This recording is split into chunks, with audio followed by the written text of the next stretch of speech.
आइए जानते हैं विज्ञान और प्रौद्योगिकी के विकास से मानव जीवन में क्या क्या परिवर्तन हुए हैं। विज्ञान एवं प्रौद्योगिकी के विकास के कारण विभिन्न क्षेत्रों जैसे यातायात, चिकित्सा, जनसंचार, मनोरंजन एवं कृषि के क्षेत्र में नित नए आविष्कार हुए हैं, जैसे डीजल इंजन, रेडियो तथा टेलीविजन आदि। पेट्रोल की उपलब्धता से हल्के एवं शक्तिशाली इंजनों को बनाना संभव हुआ। इन इंजनों का उपयोग हवाई जहाज उड़ाने के लिए किया गया। इसी क्रम में लंबी दूरी कम समय में तय करने के लिए सुपरसोनिक जेट एवं हेलीकॉप्टर का निर्माण हुआ। समुद्री मार्ग से माल तथा सवारी ढोने के लिए बड़े बड़े जहाज़ों का भी प्रयोग होने लगा। पहले बीमार होने पर लोग घरेलू उपचार करते थे, परंतु अब गांव के लोग प्राथमिक चिकित्सा केंद्रों पर डॉक्टरों द्वारा इलाज कराने लगे हैं। आजकल चिकित्सालयों में विभिन्न प्रकार के रोगों से संबंधित जांच की सुविधाएं उपलब्ध हैं। आजकल चिकित्सालयों में आधुनिक मशीनों जैसे एक्सरे मशीन, अल्ट्रासाउंड द्वारा आंतरिक अंगों की सूक्ष्म जांच की जाती है। स्कैनर द्वारा मस्तिष्क की जांच की जाती है और शरीर के अंदर के भागों की जांच करने के लिए इंडोस्कोप मशीन का प्रयोग होता है। पहले टेलीफोन की सुविधा नहीं थी।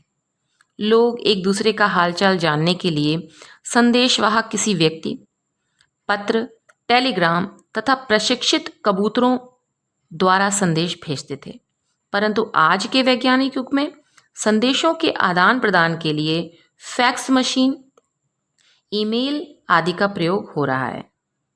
पहले लोग घुड़सवारी, शतरंज, चौपाल, ढोलक, कई क्षेत्रीय संगीतों के माध्यम से मनोरंजन करते थे, परंतु आजकल मोबाइल, कंप्यूटर, वीडियो गेम मनोरंजन के प्रचलित साधन हैं। ये सभी आधुनिक विज्ञान एवं प्रौद्योगिकी की देन है।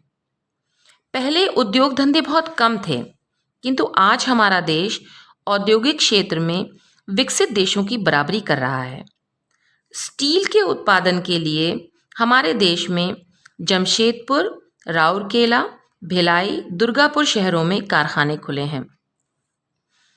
जल शक्ति से विद्युत बनाने के लिए hydro electric power station Rihand में है। ओबरा, अनपरा, पनकी, ऊंचाहार आदि स्थानों पर कोयले से विद्युत बनाने के लिए national thermal power corporation NTPC के पावर स्टेशन स्थापित किए गए हैं।